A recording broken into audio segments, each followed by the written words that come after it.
2 సార్లు అధికారంలోకి వచ్చారు, మూడోసారికి అధికారంలోకి వస్తామని చెప్తున్నారు. ఇప్పుడు ఆ ప్రశ్నలన్నిటికీ సమాధానం దొరుకుతుందా? సమాధానం ఇచ్చే ప్రయత్నం చేస్తుందా బీజేపీ? అది భారతీయులు నిర్ణయం చేస్తారు. రేపు అయ్యే ఎలక్షన్లలో భారతీయులు నిర్ణయం చేస్తారు. నిజామాబాద్లో మీకు గత ఎన్నికల్లో బీఆర్ఎస్ ప్రత్యర్థి, ఇప్పుడు ఎవరు ప్రత్యర్థిగా ఉండబోతున్నారు మీకు? రిజల్ట్ నాడు సెకండ్ ఎవరు వస్తారో చూడుర్రి. ఫస్ట్ మీరేనా? ఫస్ట్ భారతీయ జనతా పార్టీ పోయినసారి కంటే అధిక మెజారిటీతో గెలుస్తుంది ఈ సీటు.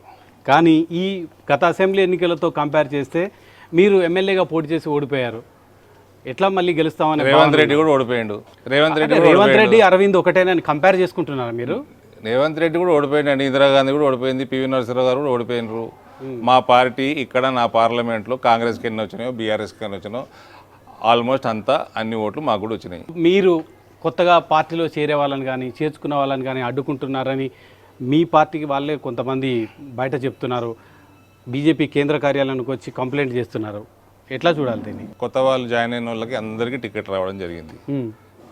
బోధన్లో నేను జాయిన్ అయిన వాళ్ళకి టికెట్ వచ్చింది, రూరల్లో వచ్చింది, బాల్కొండలో వచ్చింది, ఆర్మూర్లో వచ్చింది, జగిత్యాల్లో వచ్చింది. అంటే బీజేపీ ఆఫీస్ వేదికగా కంప్లైంట్ చేశారు, సోషల్ మీడియా వేదికగా మీ మీద ఫిర్యాదులు చేశారు కేంద్ర పార్టీ. ఇవన్నీ కావా? ఇవన్నీ నిజాలు కావంటారా? కాంగ్రెస్ పార్టీలో కూడా రేవంత్ ముఖ్యమంత్రి కావద్దని ఫిర్యాదులు చేసిండ్రు, బయటికి వెళ్ళి వచ్చిండని ఫిర్యాదులు చేసిండ్రు. టీఆర్ఎస్ పార్టీలో ఉన్న క్యాబినెట్ అంతా మొన్నటిదాకా వాళ్ళు ఉన్నప్పుడు ఒక్కడు కూడా యాజిటేషన్లో ఉన్నోడు కాదని ఫిర్యాదులు చేసిండ్రు. నడుస్తూ ఉంటాయి పార్టీలలో, అవన్నీ నడుస్తూ ఉంటాయి. కొరుట్లలో బలహీనమైన అభ్యర్థి ఉండడం వల్లనే అరవింద్ వెళ్ళి అక్కడికి ఎమ్మెల్యేగా కాంటెస్ట్ చేయాల్సి వచ్చిందా? మా పార్టీ ఏం చెప్తే చేస్తామండి, మా నాయకత్వం ఏం చేస్తే చేస్తాం.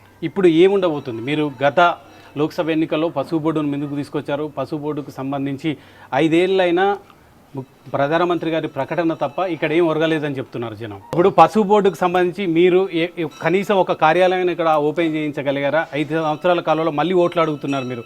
ప్రజల వద్దకెళ్ళి అడిగేది నేనయ్యా, ఇచ్చింది మోదీ గారు. కార్యాలయం ఎంత పెద్ద కార్యాలయం పెడతాడు? ఇవాళ 17,000 దాటింది, రేపు 25,000 దాటిస్తాడా? 20,000 దాటిస్తాడా? ఎక్స్పోర్ట్లు పెంచుతారు. ఎక్స్పోర్ట్ పెరిగింది, రేటు పెరిగింది, చెప్తున్నారు. నేను అడుగుతున్నాను, పసుపు బోర్డుకు సంబంధించి ప్రజలు ఉన్నారా లేదా అనేది రేపు లోక్సభ ఎన్నికల్లో తేలిపోతుంది. మీరు చేసిన కృషి గురించి చెప్పండి అని అడుగుతున్నాను. బాండ్ పేపర్ రాసి ఇచ్చారు, తీసుకొచ్చామని చెప్తున్నారు. మీరు ఇప్పుడు కొత్తగా ఎజెండా అయింది చెరుకు ఫ్యాక్టరీకి సంబంధించి. నా ఎజెండా నేను లోకల్ మేనిఫెస్టో ఇస్తానా, నేను ఓవరాల్గా కమిట్ చేస్తానా, లేదా మళ్ళీ బాండ్ పేపర్ రాస్తానా? వెయిట్ చేసి చూడండి. ఎందుకు బాండ్ పేపర్ అష్యూరెన్స్ ఇంకా కార్యరూపం దాల్చలేదు అనేదే కదా అభిప్రాయం. నరేంద్ర మోడీ గారు ఇక్కడికి వచ్చి అనౌన్స్ చేసిండ్రు, గెజెట్ వచ్చింది, పనులు మొదలైపోయినాయి, కార్యాలయాలు పెట్టేది ఆయన అడ్మినిస్ట్రేషన్ చేస్తుంది.